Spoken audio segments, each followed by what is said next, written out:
Olá, caríssimos, caríssimas.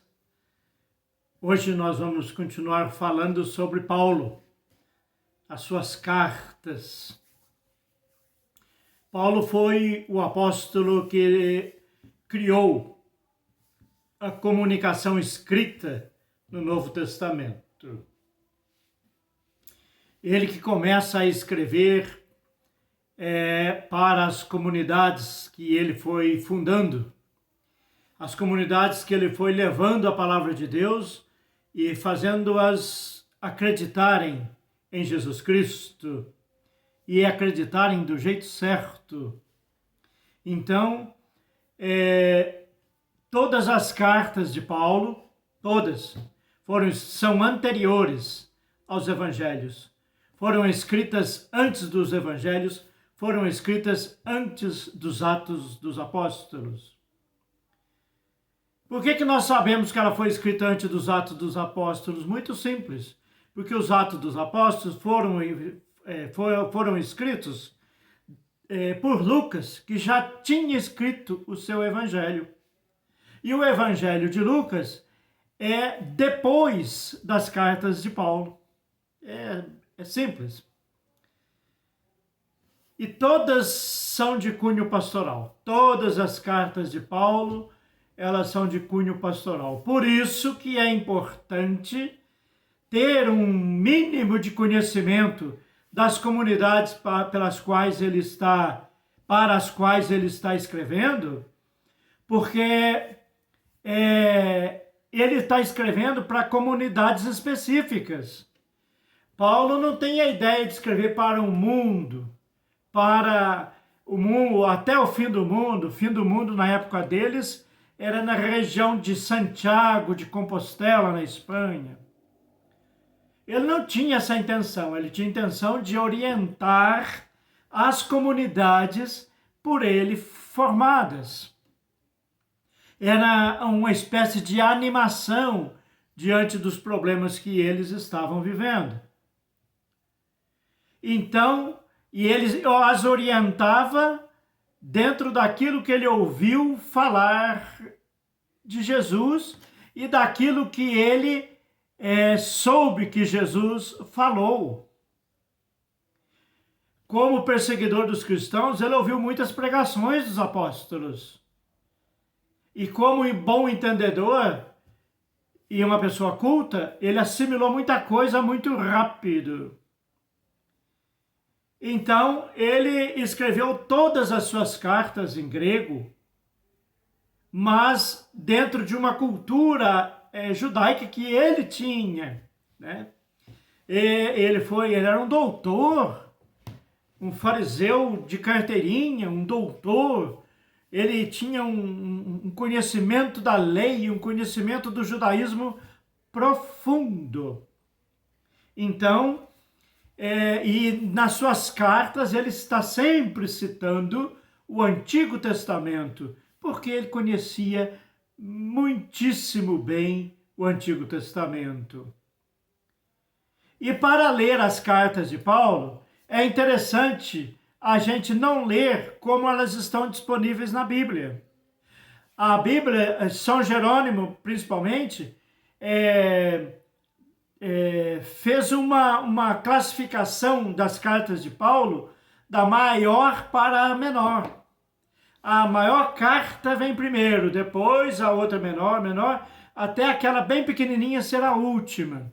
Só que isso cronologicamente não funciona. Então, para ler as cartas de Paulo, é bom ler dentro da cronologia delas. Entende? Por exemplo, a primeira carta que a gente vai ler de Paulo, por exemplo, é 1 e 2 Tessalonicenses. Por quê? Foi as duas primeiras cartas que Paulo escreveu. 1 e 2 Tessalonicenses. Vão guardando aí, né?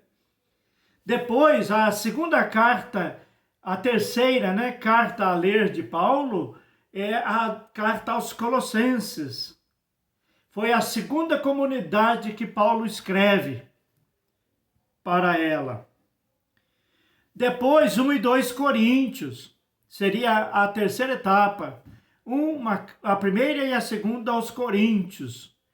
Foi, então, portanto, as 3 primeiras comunidades que receberam. A cronologia é essa. Depois que você lê 1 e 2 Coríntios, os Gálatas. Aí vem a comunidade dos Gálatas. Só lá depois dos Gálatas que vai aparecer aquela carta enorme que Paulo escreveu aos Romanos. E ele escreveu aos Romanos sem conhecê-la. Ele escreveu para judeus que estavam já vivendo a realidade no mundo romano, para comunidades romanas propriamente dito. Então ele escreve para o mundo romano. Por isso a carta é enorme, escreveu só uma e pronto. Também depois da carta aos Romanos, aí que a gente vai ler a carta aos Efésios, para a comunidade de Éfeso. Depois que ler a carta às comunidades de Éfeso, aí sim, a 1 Timóteo, o amigo, escreveu 2 cartas a Timóteo, ele lê-se a primeira de Timóteo. Depois, Tito, depois da primeira carta a Timóteo, a carta a Tito. E depois da carta a Tito, 2 Timóteo. Assim é a cronologia das cartas de Paulo. Então, para você saber, só voltar no vídeo que você vê a gente repetindo tudo isso de novo, né? E é importante saber quais eram os problemas vividos por essas comunidades que Paulo escreve. Repito mais uma vez, Paulo não tinha ideia de escrever para todos os cristãos. As cartas de Paulo, elas tinham endereço certo. Só que, ao longo do tempo, a gente foi percebendo que aqueles problemas que haviam nas comunidades da Tessalônica, de Colosso, na comunidade de Corinto, na comunidade da Galácia, na comunidade de Éfeso, na comunidade de Roma, nas comunidades que ele escreveu, percebemos que todas as comunidades pelo mundo afora foram tendo os mesmos problemas. Aí as cartas de Paulo passaram a tornar-se cartas católicas. O que significa carta católica? Que é da Igreja Católica? Não. Cartas católicas significa cartas universais. Serve para todos os cristãos do planeta. Até hoje, porque elas são tremendamente atualizadas. Eu, particularmente, gosto mais das cartas aos Coríntios, porque ali o Paulo vai trabalhar filosoficamente, teologicamente, ideologicamente, o amor. Ele vai fazer um tratado sobre o amor nas cartas aos Coríntios. Clique no canal, dê um joinha, inscreva-se, sejamos humanos, vivamos em paz.